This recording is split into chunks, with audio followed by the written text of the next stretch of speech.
Valmiki is one of the greatest poets ever born on earth. So he is the writer of epic Ramayana. So I wish you all the happy birth anniversary of Valmiki. आप सभी को वाल्मीकि जयंती की हार्दिक शुभकामनाएं. I just want to know what changes I have to make in my life to be like Rama.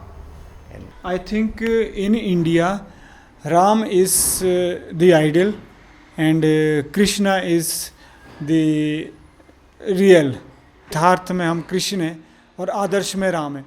तो अपने सामने क्यों ना वो एक क्वालिटी रखी जाए जो राम की हैं, उनकी क्वालिटी अपने सामने आदर्श रखी जाए और यथार्थ में चलना शुरू कर दें.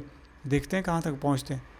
जैसे कि मैं रखता हूँ कि एक मर्यादा, हम में राम की मर्यादा हो, हमारा जीवन शिव के समान प्रकृति प्रिय सीधा साधा हो. अर्थात कुछ तो हम में ऐसी क्वालिटी होनी चाहिए जिसको हम कहें कि मेरे में ये क्वालिटी पक्की हो गई.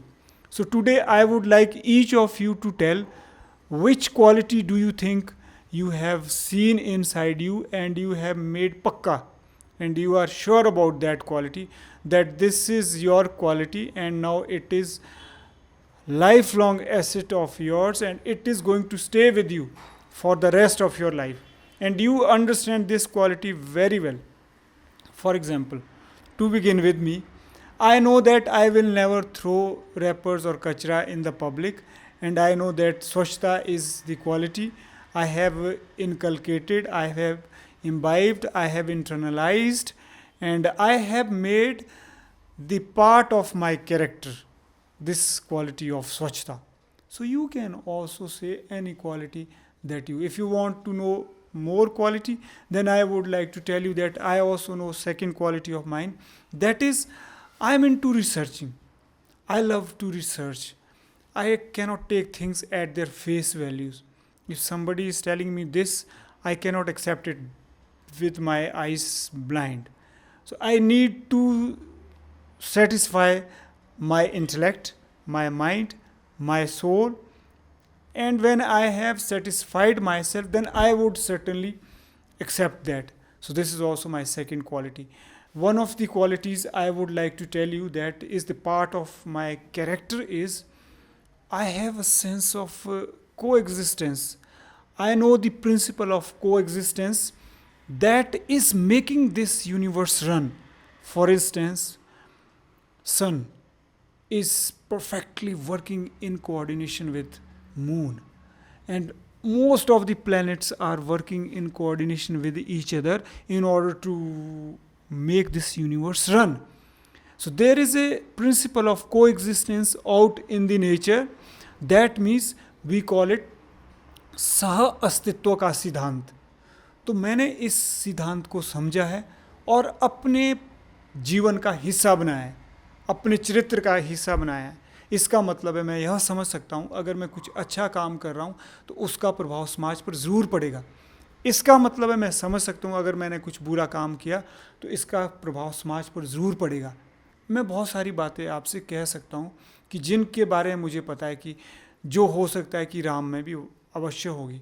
तो मैं चाहता हूँ कि आप भी सभी कोई एक क्वालिटी, एक गुण लें या एक सिद्धांत लें और देखें कि क्या आपने अभी यह सीखा ही है कि क्या यह आपने इंटरनलाइज कर दिया, इम्बाइब कर दिया, आत्मसात कर दिया और अपने चरित्र का एक अंग बना दिया, अपने व्यक्तित्व का अभिन्न अंग बना दिया. एक गुण, बाकी बुद्धि गुण तो सब में होना चाहिए, बहुत ज़रूरी है. अगर मैं अपने कैरेक्टर के बारे में बात करूं तो मुझे लगता है कि मेरे अंदर एक गुण है जो मैं स्वच्छता में डेलीगेट कर सकता हूं या फिर क्लीनिनेस की तरफ या समाज के हित की तरफ डेलीगेट कर सकता हूं. But for the use of that गुण हमको पहले खुद में ही परफेक्ट होना है. So that is our communication and I can talk with some people और उनसे बातचीत करने में थोड़ा सा कंफर्टेबल फील करता हूँ. So I can share my thoughts, my feelings with other people. That is my one of quality you can say. But the other hand, I want to adopt something from Rama also. So that is to be calm. He always keeps smile in his face. He always stays in difficult. He stays calm in difficult situations, conditions, and anywhere. So I want to be that much capable. Not that much, but if I'll reach the 10, 20, 30% of his potential, so that will be fine. मैं चाहता हूँ कि अगले कुछ time में मैं अपना जो है समय थोड़ा नेचर के लिए दूँ, जैसे लाइक पेड़ पौधे लगाना, क्योंकि आने वाले कुछ टाइम में मुझे ऐसा लगता है कि हम सभी लोगों को इस ओर ध्यान देना पड़ेगा, क्योंकि बहुत ज़्यादा हेल्थ इश्यूज़ हो रहे लोगों को। वो ज़्यादातर इस वजह से हो रहे क्योंकि बैड एयर की कंडीशंस। सो सर मेरा यही है लक्ष्य। वाल्मीकि जयंती मनाते हैं, तो वाल्मीकि जयंती मनाने का क्या मकसद है? महापुरुषों की जो जयंती मनाई जाती है, इसका मतलब यह होता है कि हम उनके चरित्र का गुणगान करें और उनके गुणों से सीखें और वो अपने जीवन में उतारें, ताकि हमारा जीवन बेहतर बने। और यह सत्य है कि अगर हम किसी के चरित्र के बारे में, गुण के बारे में बात करते हैं, तो उनके जो चरित्र के गुण हैं वो हमारे में स्वतः ही आने शुरू हो जाते हैं, क्योंकि हम भी उसी गुणों से जन्मे हैं। हमें भी वही तत्व हैं जो राम में थे। फ़र्क ये कि राम ने उन तत्वों को बाहर निकाला, तपस्या की, ज्ञान लिया, सीखे। हमने नहीं सीखा है। हमें भी सीखना चाहिए, उन गुणों को पहचानना चाहिए और फिर कर्मों में ढालना चाहिए। यही औचित्य है। सर मुझे पहले से ही लगता है कि मैं एक नेचर लवर हूँ, तो मे बी इसीलिए मैं आज यहाँ पे हूँ, आपके साथ जुड़ी हूँ, क्योंकि मुझे लगता है कि मुझे भी कुछ नेचर के लिए करना चाहिए। And more over I am from agriculture background, तो मुझे ये लगता है कि जो भी हमारे सराउंडिंग्स में है, जो भी हम खाते हैं, तो we should be very mindful कि हम क्या खा रहे हैं, are we taking proper nutrition, because हमारी हेल्थ आजकल सबसे ज़्यादा इम्पॉर्टेंट है। So we should do something to improve our health, and we should be very mindful what we are eating. Is it beneficial for your health or not? That's all, sir. So first of all, I would like to wish you a very happy Valmiki Jayanti. And sir, if you talk that what kind of quality I want to inculcate within myself, if I will take the inspiration of from the Lord Rama, so the thing that I would like to inculcate, the habit is positivity. He was a very positive person, even in the difficult times. As you know that he was in.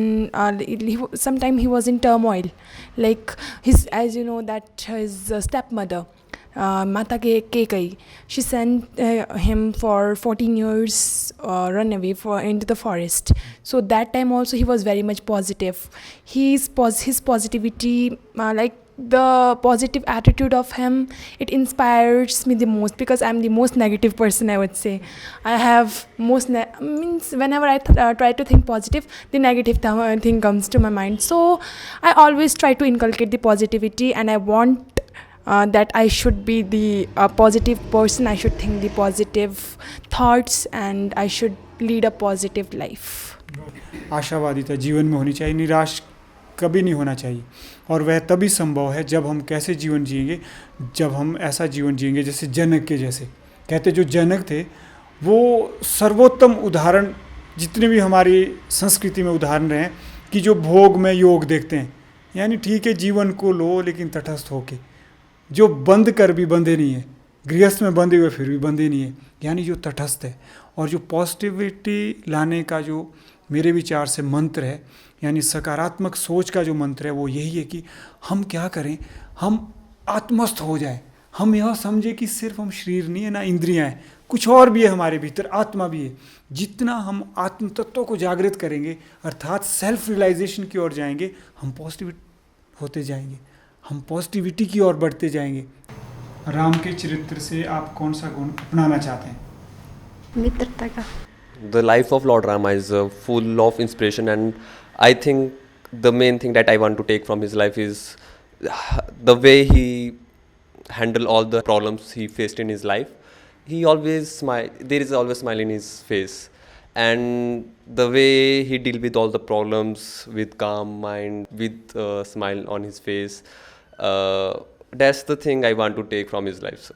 Ma'am ने अभी बात की कि हमें क्या खाना चाहिए और हमें कैसे रहना चाहिए, उससे बहुत बड़ा इफ़ेक्ट पड़ता है, हमारा क्लाइमेट पड़ता है। तो मेरा आपसे कुछ एक और क्वेश्चन है जिसमें मैं जानना चाहता हूँ कि how we can support in climate change, or what we can do some steps to clear our air and all the nature. आपका प्रश्न है कि हम किस प्रकार से सस्टेनेबल डेवलपमेंट की ओर जा सकते हैं, सस्टेनेबल ग्रोथ की ओर जा सकते हैं। यह समय की मांग है कि सतत विकास की ओर कैसे जाएं। सबसे पहले जो हमें कुछ करना है वो है कि हमें कंज्यूमरिज्म से दूर जाना है।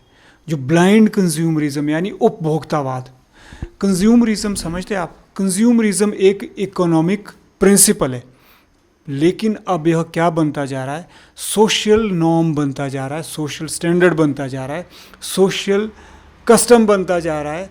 यानी कंज्यूमरिज्म अगर इकोनॉमिक प्रिंसिपल है तो ठीक है, ठीक किस हद तक हो सकता है, जब यह कंज्यूमरिज्म सोशल आइडियोलॉजी बननी शुरू हो जाए तो बहुत डेंजरस है। आप पूछेंगे क्यों है, वो इसीलिए कि कंज्यूमरिज्म का मतलब होता है कि आप जितना ज़्यादा खाओ उतना ही अच्छा है। यानी कंज्यूमरिज्म बढ़ावा देता है ज़्यादा से ज़्यादा, अधिक से अधिक भोग करो, उपभोग करो चीज़ों का। तो जब यह कंज्यूमरिज्म सोशल आइडियोलॉजी बनना शुरू हो जाता है, सामाजिक विचारधारा बननी शुरू हो जाती है, तो क्या होता है, समाज सिर्फ ना केवल वस्तुओं का उपभोग करता है बल्कि विचारों का भी उपभोग करना शुरू करता है। आज आपने देखा होगा कि कोई एक आदमी कंटेंट क्रिएट करता है, या फिर अपनी एकेडमी चलाने के लिए, या फिर उसको अपना प्रोफेशनल आगे ले जाने के लिए वो अच्छे अच्छे विचार सोशल मीडिया के माध्यम से हम तक भेज देता है। और हम क्या करते हैं, हम उसे खाते नहीं हैं, पचाते नहीं हैं, हम क्या करते हैं, आगे शेयर करना शुरू कर देते हैं। यानी ब्लाइंडली हम कंज्यूम कर रहे हैं, जो भी कुछ बेचा जा रहा है हम खरीद रहे हैं, तो विचार भी बेचे जा रहे हैं। तो अगर हम कुछ क्लाइमेट चेंज करने के लिए कर सकते हैं तो सबसे पहले ये कर सकते हैं कि हम अच्छे इंसान बने। जब तक हम में बुद्धि नहीं आई ना कि क्लाइमेट चेंज तब हो रहा है ओवर कंजम्पशन की वजह से, वेस्टेज की वजह से हो रहा है। International day of zero waste मनाने की नौबत आ गई, वो इसीलिए आई क्योंकि वेस्टेज का मतलब ये कि कंज्यूमरिज्म। तो अगर आप अपने लेवल पे कुछ करना चाहते हैं क्लाइमेट चेंज को रोकने के लिए, मैं चाहूँगा कि आज के बाद आप ब्लाइंड कंज्यूमर मत बने। मैं चाहूँगा कि अपनी जीवन शैली में बदलाव लाए। If you can change your lifestyle, I am sure you can contribute a lot to this climate change, and that is to, सिर्फ आपने ना केवल वस्तुओं का अंधा उपभोग करना है, नहीं करना है, बल्कि विचारों का भी अंधा उपभोग नहीं करना है। जैसे कोई भी विचार आपके पास आ रहा है, मैं आपसे पूछता हूँ कि बहुत अच्छे विचार आ रहे हैं, सोशल मीडिया में इतने लोगों को मैं देखता हूँ कि वो अच्छे अच्छे विचारों को शेयर करते हैं, और जो विचार हम कर्मों में डाल रहे, हमारे शेयर तो क्या भी करने, केयर तो क्या भी करने, साथ तो क्या भी जोड़ना, हमारे शेयर भी नहीं करेंगे, लाइक भी नहीं करेंगे। लेकिन जो बड़े बड़े लोग काबिज हो गए, यानी जिनके लाखों फॉलोअर हैं, उनको जो लोग शेयर कर रहे हैं, वाह जी ये थॉट बड़ा अच्छा है, वाह जी ये अच्छा है, और उन पे तो काम हम कर रहे हैं, वो हमारे को नहीं देखेंगे। क्यों ऐसा हुआ? ऐसा इसलिए हुआ क्योंकि वो ब्लाइंड कंज्यूमर बन गए आइडियाज़ के। तो इस देश को, अगर धरती को हमने बचाना है, ना तो हमें ब्लाइंड कंज्यूमर बनना है वस्तुओं का, ना बनना है विचारों का। तो आज के बाद यही सीख के ले जाना है, please don't consume anything blindly, be it thoughts और things. Be aware of what you are eating, not through your mouth but through your eyes and ears. So जब भी आप कुछ शेयर करोगे, शेयर करने से पहले देखो कि मैंने इससे क्या सीखा है, देखो कि क्या मैं वो बात कर्मों में डाल रहा हूँ कि नहीं डाल रहा हूँ। All right, so this is what I want to say, that please don't be blind consumer. Take care of what you consume if you want to save this earth from going into the mouth of premature death. अगर आप चाहते कि हमारी धरती लंबी जिए, तो देखो अपने आप को इको फ्रेंडली लाइफ जियो, जीवन शैली में बदलाव लाओ। और आपको तो मैं यही मैसेज दूंगा अंत में कि please be active learner, whatever you are given, do not share it blindly. Thank you very much.